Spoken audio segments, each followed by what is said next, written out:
विष है क्या ये? देखिए, मधुमक्खी डंक मारती है, मधुमक्खी काटती नहीं है, ठीक है। तो ये हमेशा होता है ना, मधुमक्खी ने काट लिया है, तो मधुमक्खी काटती नहीं है, डंक मारती है। काटना मतलब अलग प्रक्रिया है, काटने से उसके विशेष प्रभाव नहीं है, लेकिन डंक मारने से विशेष प्रभाव है। और वो डंक तब मारती हैं जब उनको ये लगे कि हमारी जिंदगी खतरे में है या हमें हानि हो रही है किसी भी प्रकार की, किसी भी ऐसे ऑब्जेक्ट के द्वारा उनको परेशान किया जा रहा है जिसके साथ वो नहीं बहुत ज्यादा मतलब हिल मिल के रह सकती, ठीक है। तो वो क्या करती हैं, उनके पास एक विशेष प्रकार का डंक है और उस डंक से वो टक से मारती हैं। और वो डंक जो है, आप इस तरह से समझिए, उस डंक का स्ट्रक्चर होता है, आप कंघा देख रहे हैं जिससे आप बाल बनाते हैं, तो उसमें जो दांते लगे हुए हैं वो बहुत नजदीक हैं और सीधे आकार में हैं, लेकिन इनका जो डंक होता है, उस डंक में जो दांते लगे हुए होते हैं वो थोड़ा सा एंगल लिए उल्टे की तरफ होते हैं। जैसे मान लीजिए ये डंक है, तो यहां से इस तरह से दांते लगे हुए होते हैं, ठीक है, कि चुभ तो अंदर से जाएंगे। जैसे मान लीजिए आप कोई सामान मंगाते हैं, ऑनलाइन ऑर्डर करते हैं, तो उसमें टैग आता है, ठीक है, वो अंदर चला जाता है लेकिन बाहर नहीं निकलता है। अगर वो बाहर निकलेगा तो तोड़ के निकलेगा। उसी तरह से डंक होता है। डंक जब अंदर घुसता है तो उसका स्ट्रक्चर ही इस तरह से बना हुआ होता है कि उसमें दांते बने हुए होते हैं। जब वो अंदर जाता है तो आराम से जाता है, लेकिन जब निकलता है तो फंस जाता है मांस में, ठीक है। जब फंस जाता है तो पूरा का पूरा पीछे का एब्डोमेन, ठीक है, वो निकल जाता है। तो जब एब्डोमेन निकल जाता है तो मधुमक्खी नीचे से पैरालाइज हो गई, मतलब एब्डोमेन निकल गया, तो क्या है कि कुछ समय बाद फिर मधुमक्खी मर जाती है, ठीक है। तो इसलिए डंक मारने का मतलब आप ये समझिए कि वो अपने जीवन से हाथ भी धो रही है, उसका जीवन भी खत्म हो रहा है। तो इसलिए, और मुझे लगता है कि मधुमक्खियां बहुत ही सेंसिटिव होती हैं और बहुत ज्यादा नॉलेजेबल भी, बहुत ज्यादा हार्ड वर्किंग भी। तो इसलिए जो है मधुमक्खी तभी अटैक करती है जब उसको खतरा हो, ठीक।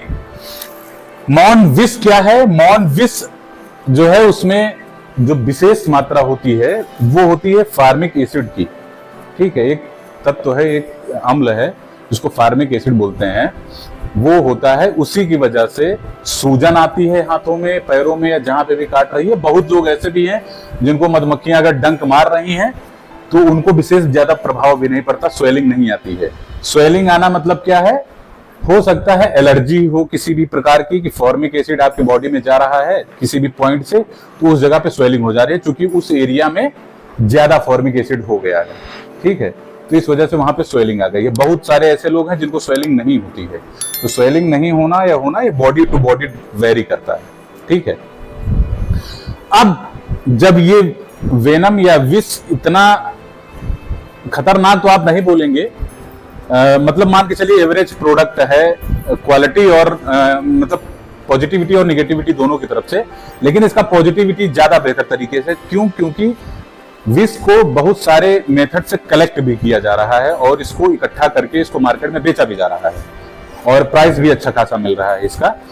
इसको कलेक्ट करने के लिए अभी मतलब हम लोगों के यहाँ तो नहीं कलेक्शन चल रहा है, लेकिन अपने यहाँ इंडिया में बहुत लोग ऐसे कलेक्ट कर रहे हैं। एक विशेष प्रकार की मशीन है, उस मशीन में हल्का सा करंट है, बहुत नॉमिनल सा करंट। तो क्या होता है, वो मशीन, जैसे ही आप देखे होंगे पोलन ट्रे, आपने पोलन ट्रे देखा है ना कल, तो वो हम बॉक्स के एकदम मुंह पे लगाते हैं। जैसे मान लीजिए ये छेद है, तो यहीं पे हमने पोलन ट्रे लगा दिया, तो मधुमक्खी इसमें घुसेगी तो इस पोलन ट्रे से होके घुसेगी, जिससे पोलन उसके पैर में जो है वो फंसा हुआ पोलन नीचे गिर जाएगा और पोलन इकट्ठा होता है। ऐसे ही जब हम विष कलेक्ट करते हैं तो जो मशीन होती है वो नीचे, मतलब उसकी चौड़ाई लंबाई इतनी होती है और बॉक्स के गेट के सामने ही नीचे से रख दिया जाता है, उसकी तलछटी पे नीचे रखा जाएगा बॉक्स के जस्ट सामने। तो मधुमक्खियां जब वहां से लैंड करेंगी अपने बॉक्स के पास, तो हो सकता है कि कुछ बॉक्स के ऊपर लैंड करे, कुछ डायरेक्ट यहाँ लैंड करेगी। तो जब मधुमक्खी इस मशीन के ऊपर आएगी तो यहां से उसको हल्का सा करंट लगेगा, बहुत नॉमिनल सा करंट। जब वो करंट लगेगा तो क्या करेगा, मधुमक्खी जैसे उसको करंट लगेगा वो डंक मारेगी टक से, और जब वो डंक मारेगी तो उससे थोड़ा सा विष निकलेगा और वो डंक मार के आगे निकल जाएगी।